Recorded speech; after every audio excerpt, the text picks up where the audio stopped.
Sobat Edu, selamat datang di Edu Corner bareng aku Nurfadiyah Natasha, mahasiswa PGSD dari Universitas Negeri Padang. Nah, teman-teman, hari ini aku akan bahas salah satu topik yang benar-benar relate banget sama kehidupan mahasiswa usia 20-an bareng teman aku, Ilda Yani. Halo. Oke, hari ini kita akan bahas topik yang benar-benar relate banget sama kehidupan mahasiswa, yaitu mahasiswa serba bisa. Nah, ini bisa apa nih? Oke, bisa jadi mahasiswa iya, jadi guru mungkin, kerja juga iya, dan juga organisasinya juga nggak lupa. Dan kenapa sih dan bagaimana caranya agar tetap waras menjalani ketiga aktivitas itu secara berbarengan? Nah, teman aku ini adalah salah satu mahasiswa dari kampus yang ada di Sumatera Barat juga, Stekip Nasional Pulember di jurusan PGSD, sama seperti aku. Dan aku rasa ini benar-benar relate dan benar-benar cocok banget untuk merepresentasikan topik kita hari ini. Karena aku tahu banget itu adalah mahasiswa juga, Nusa 5 sekarang. Iya. Terus juga kerja dari guru PAUD. Iya. Dan juga aktif organisasi Menlu. Benar sekali. Oke, yuk sebelum kita bahas ke topik ini, kita akan bahas dulu asal usulnya. Nah, Iyo kan di jurusan PGSD. Iya. Itu dulu gimana caranya atau asal mulanya masuk PGSD itu gimana? Kayaknya sendiri asal ada dorongan dari keluarga. Kalau dibilang keinginan sendiri ada, kalau dibilang dorongan dari keluarga juga ada. Kan dikarenakan PGSD itu identik dengan anak-anak, jadi saya sebagai pencinta anak-anak juga ingin merasa ikut. Ini cocok sih bagi saya gitu ya, ikuti jurusan PGSD dan juga lingkungan juga yang mendukung gitu, dikarenakan di keluarga ada juga yang PGSD, jadi ikut nimbrung lah gitu. Berarti ini kedua-dua alasan tadi itu benar-benar nyatu di diri gitu. Kita lanjut ke pertanyaan selanjutnya. Tadi kan Iyo bilang masuk PGSD itu benar-benar dari inisiatif sendiri, ya, dari ditambah dengan dukungan dari keluarganya. Iya, benar. Terus dari 1 sampai 5, 1 sampai 100% deh, biar lebih Oke. luas cakupannya. 1 sampai 100%, seberapa Iyo ngerasa kalau jurusan ini tuh Iyo banget gitu? Dikarenakan masih semester 5, rasanya masih have fun dengan tugas-tugasnya ya, jadi belum ada tantangannya tersendiri bagi saya rasa gitu. Jadi kalau menurut persennya masih 73. Oke, 73. Iya. Berarti karena challenge ataupun tantangan dari PGSD-nya belum belum terlalu terasa. Iya. Jadi masih 73%. Berarti Iyo harus tungguin banget di semester berikutnya. Iya. 6, 7, dan 8 itu benar-benar gebrakan-gebrakannya bakal muncul di sana. Iya. Oke. Kami akan menunggu gebrakannya. Oke. Selain itu, Dira juga tahu banget kalau Iyo itu aktif jadi guru PAUD di salah satu PAUD yang ada. Itu gimana sih dulu? Kenapa bisa ngambil pekerjaan jadi guru PAUD di samping masih jadi mahasiswa? Nah, di kesampingan saya sebagai mahasiswa ya, saya mengambil pekerjaan PAUD itu salah satunya dari keluarga juga, yaitu kakak ipar. Dikarenakan kakak ipar nih di tempat tinggalnya ada sekolah PAUD, jadi dia merekomendasikan kepada saya untuk mengajar di menjadi salah satu guru di sana. Oke, berarti karena ada lowongan nih mungkin ya di Iya. sana dan merasa cocok nih sama Iyo. Iya. Oke, berarti sekarang udah berapa tahun jadi guru PAUD-nya? Iyo? Bisa dibilang jalan 2 tahun. Berarti lama juga ya? Dari semester 2. Oke, berarti dari semester 2 sampai sekarang udah semester 5, hampir habis juga semester 5 gitu kan. Apa sih tantangan yang Iyo rasain ketika menjadi guru PAUD?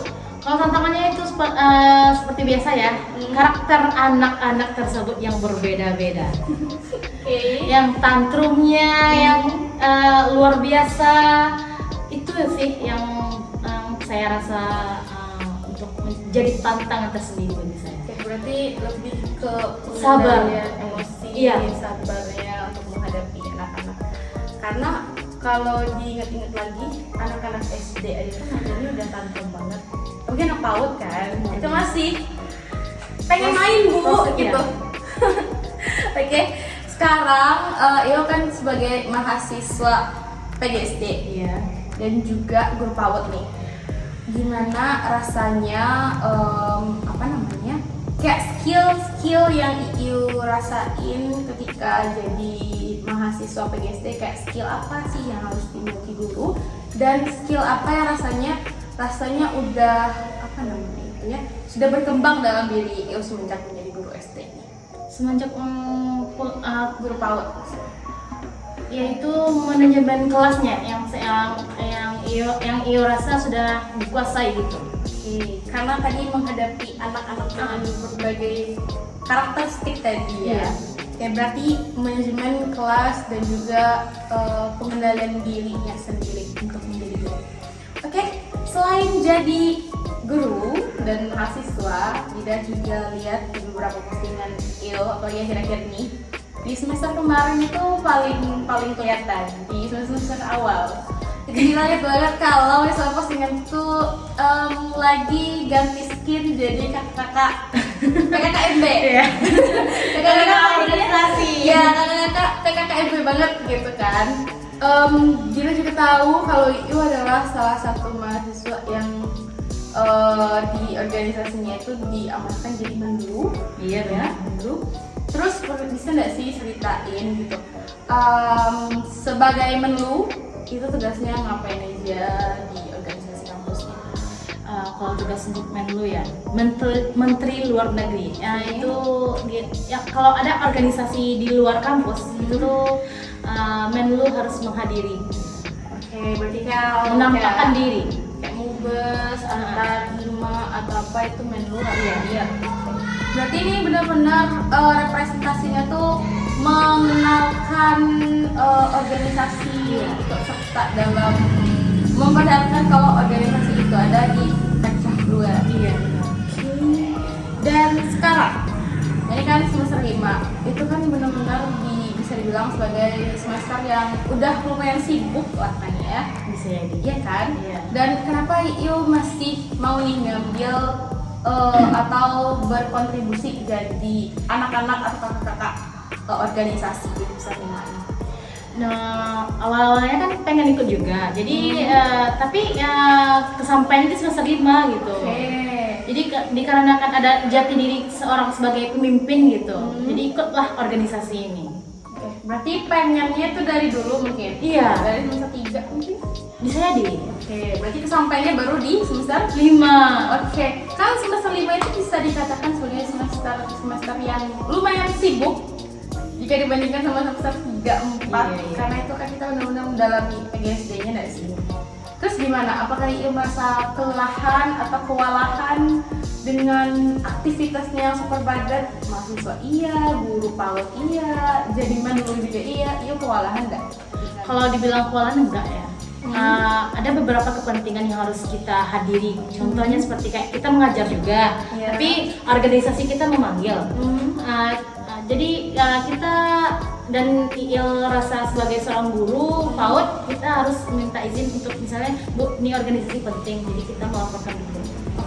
Berarti dari pihak sekolahnya pun enggak yang kayak membatasi lah dan benar-benar welcome sama kesibukan Iyo sebagai mahasiswa dan juga anak organisasi. Iya. Berarti komunikasi ya. Iya. Intinya kita lanjut ke manajemen waktunya deh. Kan ibaratnya Iyo sekarang benar-benar sibuk ya jadi mahasiswa, guru dan juga organisator. Gimana cara Iyo manajemen waktu untuk semua kegiatan itu agar benar-benar tertata dan juga nggak bikin kewalahan tadi? Dikarenakan Iyo mengambil jurusan PGSD-nya 2 kali seminggu yaitu Jumat dan Sabtu. Nah dari situlah Iyo kan berkesampingan juga menjadi pekerjaan yaitu jadi guru PAUD. Nah di hari Minggu itu kan waktu kita santai, itu bisa dibilang free, ya free, nggak ada alasan apapun, itu tuh pekerjaan apapun. Yang untuk hari Selasa sampai Kamis itu kan pekerjaan sebagai guru PAUD. dan berkesampingan itu mengerjakan tugas kuliah juga. Oke, berarti intinya benar-benar di to-do list. Iya. Benar-benar tahu hari ini targetnya ngapain, Iya, selesaiin benar. apa, ngerjain apa. Oke, berarti kan selama kegiatan itu, ibaratnya dengan segala kesibukan itu, pernah nggak sih ngerasa kayak sumpah capek banget gitu?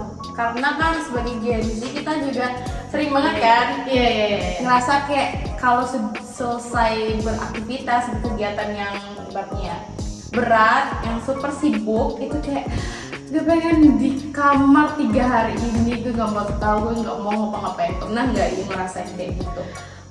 Kayaknya dibilangnya pernah, tapi kalau di energi yang dari yang kayak orang bilang ini energinya berlebih gitu. Oke, Itu full yang power terus. Iya, full power terus. Kalau ada yang memanggil nih, kita harus yuk ikut yuk, gas.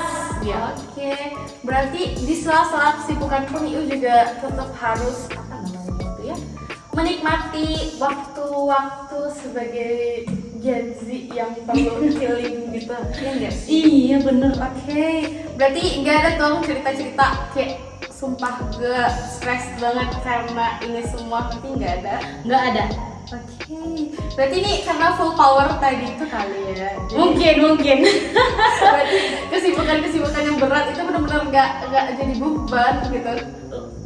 Bener banget, kayak Allah kasih yang tuh power energi berlebih gitu. Oke, sekarang nih yang paling penting dari ibaratnya kan dari kita udah bicara tentang jadi mahasiswanya, jadi powernya juga dan anak organisasi juga. Ada nggak tips yang pengen sampaikan buat teman-teman mahasiswa juga, gimana agar tetap bisa menjadi mahasiswa yang tetap waras, tetap enjoy dengan kehidupan mahasiswanya di balik kegiatan kampus, tugas, organisasi, dan juga mungkin yang sambil kerja. Gimana? Apa tips sederhana dari Tips sederhananya itu ya jangan dipikirin gitu. Oke. Yang mestinya healing ada juga ya. Itu kayak menambah Mengisi energi kita untuk membutuhkan healing gitu. Oke, berarti semua bebannya tadi itu jangan cuma dipikirin tapi dikerjain kan Iya. ya, biar nggak jadi beban, dan jangan lupa untuk healing. Oke, penyembuhan gitu. Oke, aku rasa capek banget, makasih banget Iyo udah benar-benar sharing soal kehidupannya sebagai mahasiswa semester 5 yang super sibuk. Super sibuk jadi mahasiswa iya, jadi guru PAUD juga, dan juga jadi menelu di organisasi kampusnya.